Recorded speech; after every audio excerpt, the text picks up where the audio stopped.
വെളിപ്പാട് പുസ്തക പഠനം പാർട്ട് നമ്പർ 39. ദൈവനാമം മഹത്വപ്പെടുമാറാകട്ടെ. വെളിപ്പാട് പുസ്തകം 9-ാം അധ്യായത്തിൽ നിന്ന് ചില പ്രധാനപ്പെട്ട കാര്യങ്ങളായിരുന്നു നാം ചിന്തിച്ചു കൊണ്ടിരുന്നത്. 5-ാമത്തെ ദൂതൻ ഊതിയപ്പോൾ ഒരു നക്ഷത്രം ആകാശത്തു നിന്ന് ഭൂമിയിൽ വീണ് കിടക്കുന്നത് ഞാൻ കണ്ടു എന്ന് യോഹന്നാൻ എഴുതുകയാണ്. അവന് അഗാധകൂപത്തിൻ്റെ താക്കോൽ ലഭിച്ചു എന്നും കാണുന്നു.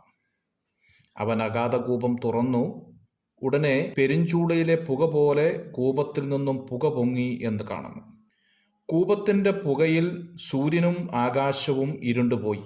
പുകയിൽ നിന്ന് വെട്ടുക്കിളി ഭൂമിയിൽ പുറപ്പെട്ടു. അതിന് ഭൂമിയിലെ തേളിനുള്ള ശക്തി ലഭിച്ചു എന്ന് കാണുന്നു. നെറ്റിയിൽ ദൈവത്തിൻ്റെ മുദ്രയില്ലാത്ത മനുഷ്യർക്കല്ലാതെ ഭൂമിയിൽ പുല്ലിനും പച്ചയായതിനൊന്നും യാതൊരു വൃക്ഷത്തിനും കേടുവരുത്തരുത് എന്ന് അതിന് കൽപ്പന ഉണ്ടായി എന്ന് എഴുതിയിരിക്കുന്നു. പാതാളം എന്നാൽ അടിയില്ലാത്ത എന്ന അർത്ഥമാണ്. ഒരു പ്രത്യേക ജയിൽ മുറിയാണ് എന്നുള്ളത് നാം ചിന്തിക്കുകയുണ്ടായി. അഗാധകൂപം തുറക്കുവാനായി പ്രത്യേകം അനുവാദം ലഭിക്കുന്നതായി കാണുന്നു. അഗാധകൂപം തുറക്കുമ്പോൾ സംഭവിക്കുന്ന കാര്യമാണ് പിന്നീട് രേഖപ്പെടുത്തിയിരിക്കുന്നത്. പെരിഞ്ചൂളയിലെ പുക പോലെ പുക മുകളിലേക്ക് തൂണുപോലെ ഉയർന്നു എന്നുള്ളതാണ്. 9-ാം അധ്യായത്തിൻ്റെ 3-ാമത്തെ വാക്യത്തിലേക്ക് വരുമ്പോൾ അഗാധകൂപം തുറക്കുമ്പോൾ പുകയോടുകൂടി വെട്ടുക്കിളി പുറപ്പെടുന്നതായിട്ടും കാണുന്നു. വെട്ടുക്കിളി എന്ന് പറഞ്ഞിരിക്കുന്നത് ആലങ്കാരികമായി മാത്രം എന്ന് ചിന്തിക്കേണ്ടതേ ഉള്ളൂ. കാരണം വെട്ടുക്കിളിക്ക് രാജാവില്ല എന്ന് സദൃശവാക്യം 30-ാം അധ്യായം 27-ാമത്തെ വാക്യത്തിൽ പറയുന്നുണ്ട്.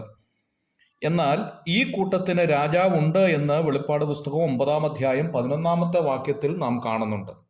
എബ്രായയിൽ അബദോൻ എന്നും ഗ്രീക്കിൽ അപ്പൊല്ലോൻ എന്നും പേർ. നാശം, നാശകൻ എന്നീ അർത്ഥമാണ് ഈ വാക്കുകൾക്ക് ഉള്ളത്.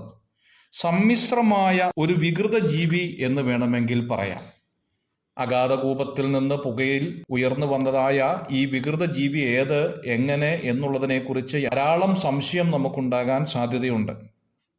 ആദാമിന് മുമ്പ് ജീവിച്ചിരുന്ന ലോകത്ത് ഉണ്ടായിരുന്ന ജീവികളാണ് ഈ ജീവി എന്ന് ദൈവജനത്തിന്റെ മധ്യത്തിൽ ഒരു അഭിപ്രായമുണ്ട്. ഇതിനാലാണ് വെള്ളത്താൽ ഭൂമിയെ ദൈവം നശിപ്പിച്ചത് എന്ന് അവർ പഠിപ്പിക്കുന്നു.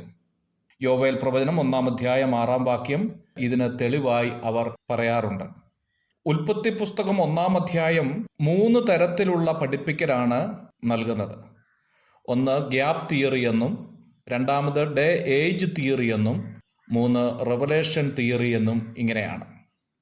ഗ്യാപ് തിയറിയിലുള്ളതാണ് ആദാമിന് മുമ്പ് ജീവിച്ചിരുന്ന ലോകത്തുണ്ടായിരുന്ന ജീവികൾ എന്ന് പഠിപ്പിക്കുന്നത്. എന്നാൽ ഇതിനൊന്നും ദൈവവചനത്തിൽ വ്യക്തമായ തെളിവ് ലഭിക്കുന്നില്ല എന്നുള്ളതാണ്. 9-ാം അധ്യായത്തിന്റെ 4-ാമത്തെ വാക്യത്തിൽ അഗാധകൂപത്തിൽ നിന്ന് പുറപ്പെടുന്നതായ ഈ ജീവിക്ക് വിവേചന ശക്തിയുള്ളതായി കാണുന്നുണ്ട്. അതുകൊണ്ട് മനുഷ്യൻ നിർമ്മിച്ചതായ റോബോട്ടോ അങ്ങനെയുള്ളതായ ഏതെങ്കിലും മിഷ്യനോ അല്ല എന്നുള്ളത് ന്യായമായി ചിന്തിക്കാം. ദൈവത്തിന്റെ മുദ്രയുള്ള 1,44,000 പേരെ ഉപദ്രവിക്കുകയില്ല എന്നുള്ളത് ദൈവത്തിന്റെ കൽപ്പനയായി ഇവിടെ കാണുന്നുണ്ട്. 9-ാമത്തെ അധ്യായം 13-ാം വാക്യം മുതൽ 6-ാമത്തെ കാഹളം ഊതുകയാണ്. യൂഫ്രത്തോസ് എന്ന മഹാനദി തീരത്ത് ബന്ധിച്ചിരിക്കുന്ന 4 ദൂതന്മാർ, ഇവർ ദൂതന്മാരുടെ അധിപനാണ് എന്ന് മനസ്സിലാക്കാം.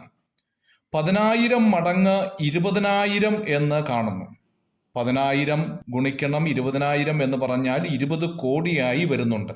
4 ദൂതന്മാരുടെ കീഴിൽ 20 കോടിയോളം ദുഷ്ടദൂതന്മാർ എന്നുള്ളത് എത്രയോ ആശ്ചര്യകരമായ ഒരു കാര്യമാണ്. ഇവരെ ബന്ധിച്ചിരിക്കുന്ന സ്ഥലത്തെക്കുറിച്ചും ഈ ഭാഗത്ത് രേഖപ്പെടുത്തിയിട്ടുണ്ട്.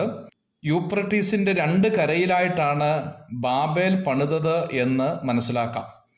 യൂഫ്രട്ടീസിനെ കുറിച്ചുള്ള പ്രവചനം യെശയ്യാ പ്രവചനം 13-ാം അധ്യായം 21 മുതലും 13-ാം അധ്യായത്തിന്റെ 1 മുതൽ 21 വരെയുള്ള ഭാഗങ്ങളിൽ കാണാൻ സാധിക്കുന്നുണ്ട്. വെളിപ്പാട് പുസ്തകം 18-ാം അധ്യായം അതിന്റെ 2-ാമത്തെ വാക്യത്തിൽ തടവ് എന്നതിന് ഫ്ലോക്കി എന്ന ഗ്രീക്ക് വാക്കാണ് ഉപയോഗിച്ചിരിക്കുന്നത്. തടവിലാക്കി എന്നാണ് അതിൻ്റെ അർത്ഥം. ഭൂമിയെയും ഭൂമണ്ഡലത്തെയും വീണ്ടെടുക്കുവാനായി ദൈവത്തിൻ്റെ പദ്ധതിക്ക് മുമ്പാകെ തടസ്സമായി നിൽക്കുന്ന കാര്യങ്ങളാണ് നാം ചിന്തിച്ചു കൊണ്ടിരുന്നത്. ദൈവം അനുവദിച്ചാൽ അടുത്ത ക്ലാസ്സിൽ നമുക്ക് 10-ാം അധ്യായത്തിൽ നിന്നുള്ള കാര്യങ്ങൾ ചിന്തിക്കാം. God bless you.